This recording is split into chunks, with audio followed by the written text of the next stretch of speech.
Dear viewers, Assalamu alaikum. This is me Farmanullah Khan and you are watching my YouTube channel Nursing with Farman. आज हम nursing के एक अहम subject को start करने जा रहे हैं जिसका नेम है एपिडेमियोलॉजी।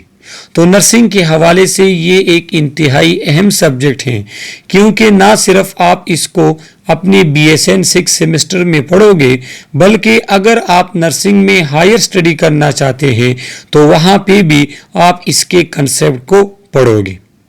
इसके साथ ये थोड़ा सा मुश्किल सब्जेक्ट है, इसलिए स्टूडेंट्स की नीड को देखते हुए आज से हम अपने YouTube चैनल पे इस सब्जेक्ट को बाकायदा स्टार्ट कर रहे हैं और आज हम इस सब्जेक्ट के यूनिट नंबर फर्स्ट को एक्सप्लेन करेंगे जिसका नेम है इंट्रोडक्शन टू एपिडेमियोलॉजी, जो कि एपिडेमियोलॉजी सब्जेक्ट का एक इम्पॉर्टेंट यूनिट है। क्योंकि इसमें बेसिक ऐसे कंसेप्ट यूज होंगे जो एक्सप्लेन होंगे जो आगे आने वाले यूनिट्स में आपको काफ़ी ज़्यादा हेल्प आउट करेंगे।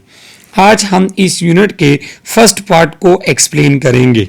इस यूनिट के सेकंड पार्ट का वीडियो लेक्चर ऑलरेडी मेरे यूट्यूब चैनल पे मौजूद है, जिसके वीडियो का लिंक मैंने इस वीडियो के डिस्क्रिप्शन में दिया है, तो वहीं से जाकर आप इस यूनिट के सेकंड पार्ट को देख सकते हैं। आज हम एक्सप्लेन करेंगे इस यूनिट के फर्स्ट पार्ट को। इसके साथ इस पार्ट के जो इम्पोर्टेंट MCQs हैं जो आपके एग्जाम्स में आ सकते हैं तो हम उन पॉइंट्स को मेंशन करेंगे ताकि आने वाले एग्जाम्स में आप लोगों के लिए आसानी हो। यूनिट स्टार्ट करने से पहले मैं आप लोगों को बता दूं कि एपिडेमियोलॉजी किसे कहते हैं।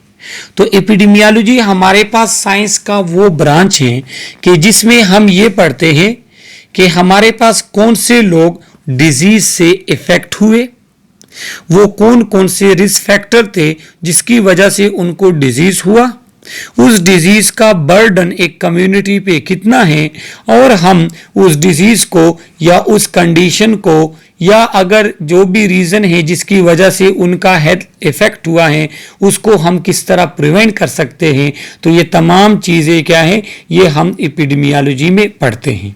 तो अब अगर आपसे कोई एपिडेमियोलॉजी के बारे में पूछे तो आप लोगों का माइंड क्लियर होना चाहिए कि ये हमारे पास साइंस का वो ब्रांच है जिसमें हम किसी की डिजीज़ के अकरेंस, उसके रिस्क फैक्टर्स और इसके प्रिवेंटिव मेजर को डिटेल से पढ़ते हैं।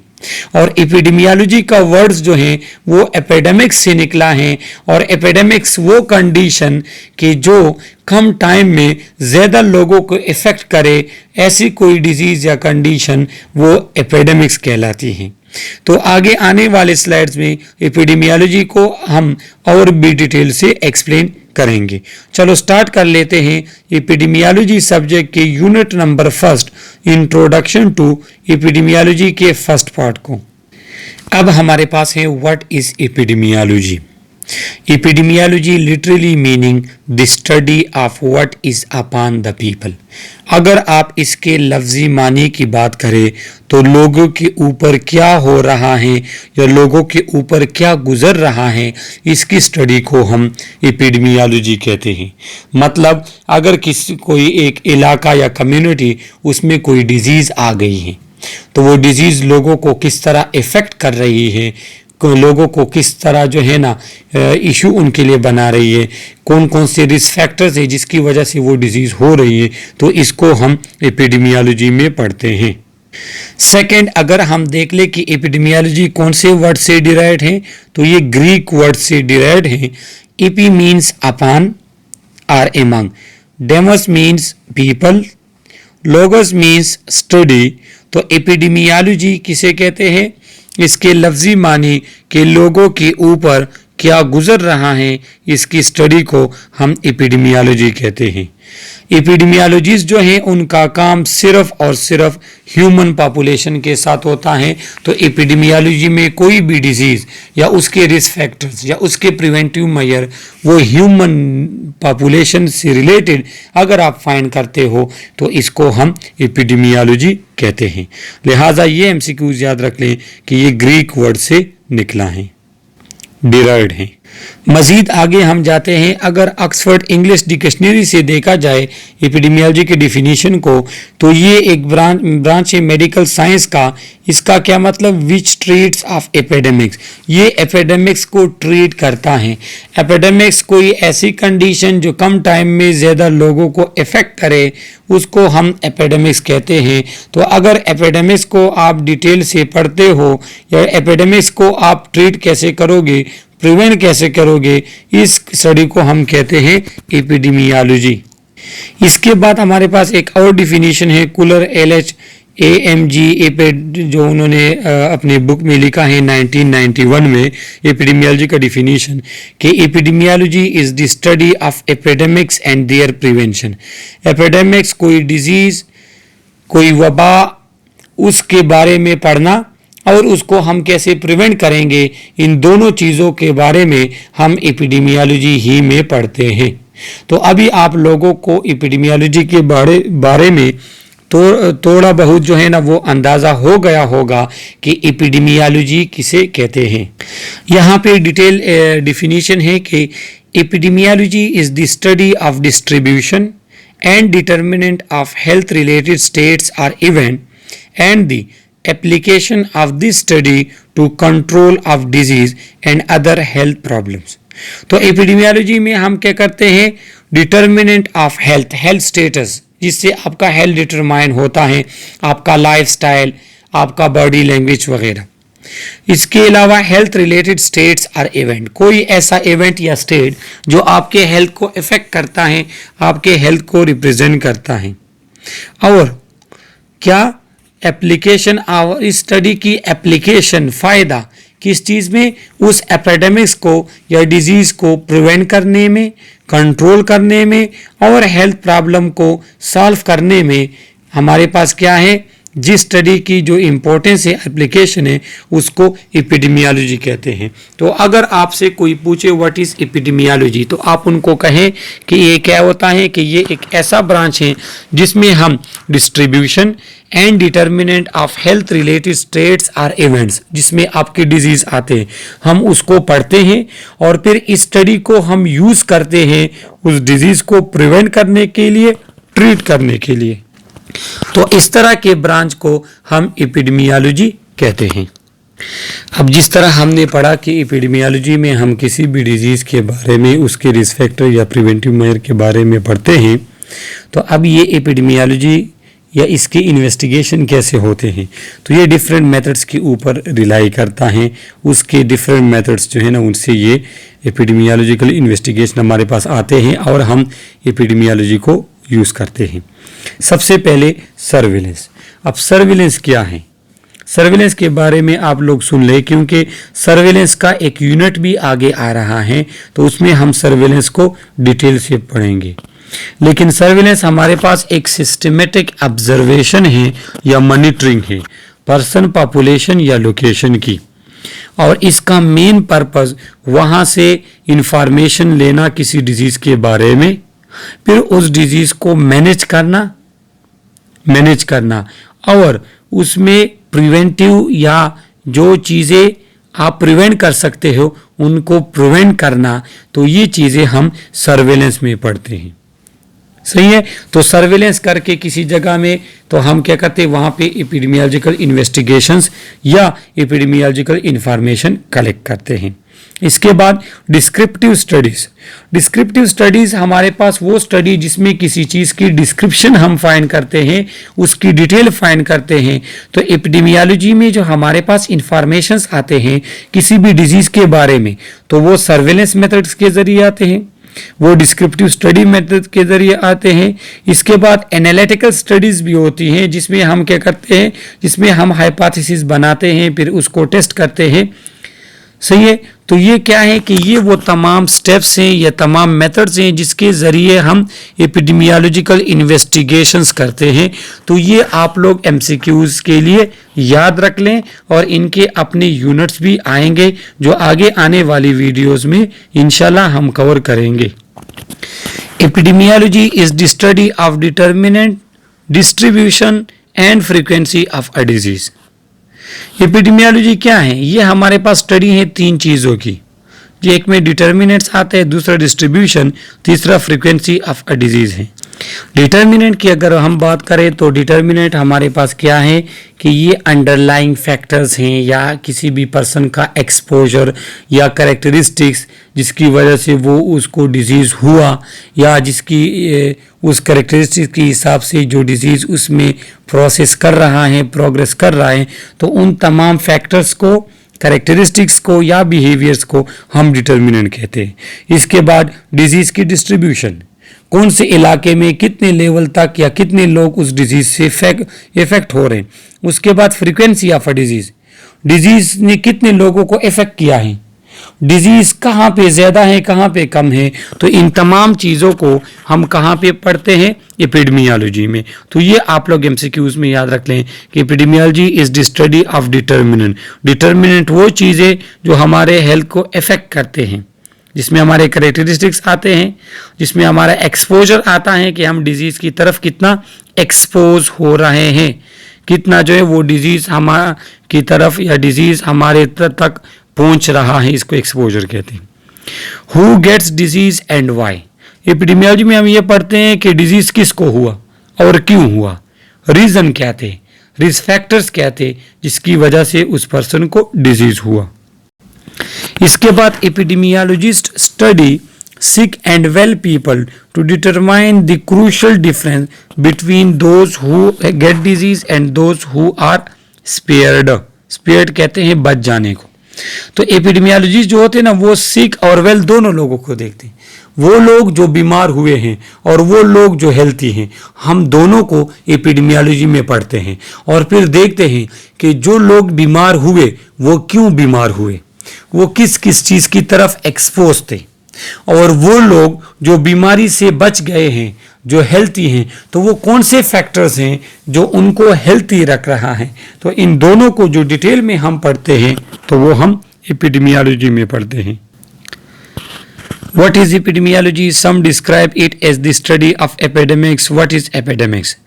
An epidemics occur when there are significantly more cases of same disease than past experience would have predicted. अगर कोई डिजीज की जिसने ज़्यादा लोगों को कम टाइम में इफ़ेक्ट किया है पहले से ज़्यादा, तो उसको हम एपिडेमिक्स कहते हैं। तो इसी एपिडेमिक्स को हम डिटेल में पढ़ते हैं, कहाँ पे, एपिडेमियोलॉजी में। और एपिडेमिक्स का मैंने आप लोगों को पहले बता भी दिया है। तो study of epidemics is called epidemiology. ये इंतहाई सिंपल डिफिनीशन है एपिडेमियोलॉजी की। अब यहाँ पे हमारे पास टाइप्स ऑफ एपिडेमियोलॉजी हैं। तो एक हमारे पास जो फर्स्ट टाइप है वो है descriptive epidemiology. Descriptive epidemiology examining the distribution of disease in a population and observing the basic features of its distribution. जो डिस्क्रिप्टिव है ये सिंपल डिस्ट्रीब्यूशन बताता है, और वो कौन से बेसिक फीचर्स हैं जो किसी डिजीज़ के डिस्ट्रीब्यूशन को अफेक्ट कर रहे हैं। तो इसको जब हम डिटेल से पढ़ते हैं तो इसको हम कहते हैं डिस्क्रिप्टिव एपिडेमियोलॉजी। इसको हम डिस्क्रिप्टिव एपिडेमियोलॉजी में डिटेल से पढ़ते हैं तो इसको कहते हैं डिस्क्रिप्टिव एपिडेमियोलॉजी। अब डिस्ट्रीब्यूशन किसे कहते हैं, डिजीज़ के डिस्ट्रीब्यूशन किसे कहते हैं, फ्रीक्वेंसी ऑफ हेल्थ इवेंट्स, कि एक हेल्थ इवेंट कितनी दफ़ा आ रहा है, एक डिजीज़ कितनी दफ़ा रिपीट हो रही है और कितने लोगों को इफ़ेक्ट कर रही है, तो इसको कहते हैं फ्रीक्वेंसी ऑफ हेल्थ इवेंट। इसके बाद लोग, कौन से लोग इफ़ेक्ट हो रहे हैं, बच्चे इफ़ेक्ट हो रहे हैं, बूढ़े इफ़ेक्ट हो रहे हैं, कौन से टाइम पे ये डिजीज़ आया और किस इलाके में आया, वो कौन कौन से फैक्टर्स थे जो क्या करते हैं, जो इस डिजीज़ को एग्रीवेट करते हैं। तो ये सारी चीज़ें हम कहाँ पढ़ते हैं, ये सारी चीज़ें हम एपिडेमियोलॉजी में पढ़ते हैं, और जिस टाइप में हम पढ़ते हैं उसको कहते हैं डिस्क्रिप्टिव एपिडेमियोलॉजी। तो ये आप लोग एमसीक्यूज़ के लिए याद रख लें। सेकेंड जो हमारे पास टाइप है वो है एनालिटिकल एपिडेमियोलॉजी। एनालिटिकल एपिडेमियोलॉजी में क्या होता है, investigating hypothesis about the cause of a disease by studying how exposure relate to disease. Descriptive में हम सिंपल डिस्क्रिप्शन पढ़ते थे, इसमें हम क्या करते हैं, हम हाइपोथेसिस बनाते हैं, हम एक्सपोजर और डिजीज में को रिलेशन चेक करते हैं। एक्सपोजर किसे कहते हैं? जब किसी डिजीज एजेंट के सामने आप एक्सपोज हो जाते, मतलब वो आपकी तरफ रसाई हासिल कर लेता है, इसको एक्सपोजर कहते हैं। तो आपकी तरफ कितने जर्म्स आते हैं और कितने जर्म्स आपको इफेक्ट कर सकते हैं, तो ये एक्सपोजर का रिलेशन है डिजीज के साथ। ये हम पढ़ते हैं एनालिटिकल एपिडेमियोलॉजी में, तो ये आप लोग एमसीक्यूज के लिए याद रख लें। जो डिटर्मिनेंट है वो क्या है? वो काज एंड रिस्क फैक्टर किसी भी डिजीज का। रिस्पॉन्ड टू स्टडी हाइपोथेसिस, जो स्टडी हाइपोथेसिस हमने बनाया है ये उसकी तरफ रिस्पांस चेक करेंगे।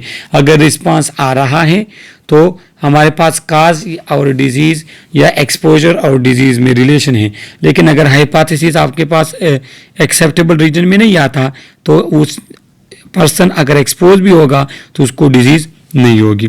इसके बाद यूज वेरियस एपिडेमियोलॉजिकल मेथड, जिसमें हमारे पास सर्वेलेंस आता है। तो ये सारी चीज़ें क्या हैं? ये हमारे पास डिटर्मिनेंट में आते हैं। जब हम एक्सपोजर और डिजीज का आपस में रिलेशन देखेंगे तो ये कौन सा टाइप ऑफ एपिडेमियोलॉजी होगा? ये एनालिटिकल टाइप ऑफ एपिडेमियोलॉजी होगा। इसको आप लोग एमसीक्यूज के लिए याद रख लें। यहाँ पे ये क्वेश्चन है कि क्या एपिडेमियोलॉजी साइंस है? क्या इसको हम साइंस कह सकते हैं? तो यहाँ पे मैं आपको बता दूं कि यस, आप एपिडेमियोलॉजी को साइंस कह सकते हैं, क्योंकि इसमें आपने साइंटिफिक मेथड्स को यूज करना होता है। यहाँ पे आप लोग देख सकते हैं कि science is a creative Endeavour. Science हमारे पास क्या है? एक क्रिएटिव थिंग्स है या क्रिएटिव ब्रांच आप कह सकते हो, या हमारे पास एक क्रिएटिव मेथड्स हैं जिसमें हम क्या करते हैं, जिसमें हम किसी भी चीज़ को इन्वेस्टिगेट करते हैं, किसी भी चीज़ के बारे में हम एविडेंस प्रोवाइड करते हैं, किसी भी चीज़ के रिस्क फैक्टर्स को या प्रिवेंटिव मेजर को हम देखते हैं। तो it relies on questioning, imaginations and exploration. ये हमारे पास क्या है? क्वेश्चन के ऊपर रिलाई करता है कि कौन इफेक्ट हुआ, क्यों इफेक्ट हुआ, कैसे इफेक्ट हुआ। ये इमेजिनेशन के ऊपर अगर आप कोई चीज़ इमेजिन कर लेते हैं, किसी चीज़ के बारे में आप प्रिडिक्शन कर लेते हैं, या एक्सप्लोरेशन कि वो डिजीज़ कैसे एक्सप्लोर हुई, कैसे स्प्रेड हुई, इन चीज़ों के बारे में आप क्या कर लेते हैं कि इन चीज़ें हम साइंस में भी पढ़ते हैं और यहाँ पे एपिडेमियोलॉजी में हम पढ़ते हैं। It seeks on empirical evidence, ये एक्सपेरिमेंटल एविडेंस के ऊपर रिलाई करता है। ये आइडियाज़ को टेस्ट करता है, स्टडी क्वेश्चन बना के उनका सोल्यूशन ढूंढता है, हाइपोथेसिस बना के उसको टेस्ट करता है। अगर एक्सेप्ट हुआ सही, एक्सेप्ट हुआ नहीं, एक्सेप्ट नहीं हुआ तो फिर सही है, उसको फिर हम एक्सेप्ट नहीं करते। तो इन तमाम चीज़ों की वजह से हम इस नतीजे पे पहुंचे हैं कि एपिडेमियोलॉजी एक साइंस है, एपिडेमियोलॉजी साइंस का एक सब्जेक्ट है। तो एपिडेमियोलॉजी का जो माहिर पर्सन होता है, स्पेशलिस्ट, उसको हम एपिडेमियोलॉजिस्ट कहते हैं। तो वो किसी भी डिजीज़ की फ्रीक्वेंसी, उसके कौन से पॉपुलेशन पे है, कितने लेवल तक इफ़ेक्ट करता है, ये तमाम चीज़ें एपिडेमियोलॉजिस्ट क्या करता है, इसका इनसे काम होता है। एपिडेमियोलॉजी में क्या है कि जो एपिडेमियोलॉजिस्ट होता है वो वेट एंड बैलेंस चेक करता है कि एक डिजीज़ कितना ज़्यादा लोगों को इफ़ेक्ट कर रही है, और रिस्क फैक्टर्स या डिजीज़ बर्डन या उसकी ट्रीटमेंट वो आपस में किस बैलेंस के ऊपर काम कर रहे हैं। एपिडेमियोलॉजी कंट्रास्ट एंड कंपेयर, वो दो चीज़ों को या कंट्रास्ट अपोजिट शो करती है, स्टडी करती है, या दो चीज़ों को आपस में कंपेयर करती है। मिसाल के तौर पे कहती है कि सिगरेट स्मोकिंग कितनी होगी तो लंग के कैंसर के चांसेस कितने होंगे। मिसाल के तौर पे अगर एक पर्सन है वो 10 से 20 सिगरेट डेली यूज़ करता है तो उसके लंग कैंसर के चांसेस कितने परसेंटेज तक बढ़ जाते हैं। तो ये चीज़ें क्या है, ये चीज़ें हमें एपिडेमियोलॉजी प्रोवाइड करता है। एपिडेमियोलॉजिस्ट मोस्टली रेट्स यूज़ करते हैं कि इवेंट्स कितने हुए और कितने लोग रिस्क पे थे कि उसमें वो इवेंट्स हो सकते हैं। तो इसको हम एपिडेमियोलॉजिकल रेट्स कहते हैं। इससे हमें डिजीज़ बर्डन या उसके स्प्रेड होने का पता चलता है। रेट में हमारे पास जो न्यूमरेटर है वो सिक या डिजीज पर्सन को शो करता है या डाइड, और जो हमारे पास डिनोमिनेटर है वो उन तमाम पॉपुलेशन को शो करता है जो हाई रिस्क पे हैं।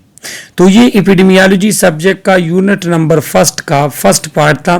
यहाँ तक अगर किसी का कोई क्वेश्चन हो तो आप कमेंट्स के ज़रिए हमसे पूछ सकते हैं। नर्सिंग से रिलेटेड तमाम सब्जेक्ट्स की वीडियोस लेक्चर मेरे यूट्यूब चैनल पे मौजूद हैं। आपने ऐसा करना है कि यूनिट का नेम के साथ लिखना है बाई फरमान, तो यूट्यूब चैनल पे आपको मेरी वीडियो मिल सकती है। अपना ख्याल रखिएगा। अल्लाह हाफिज़।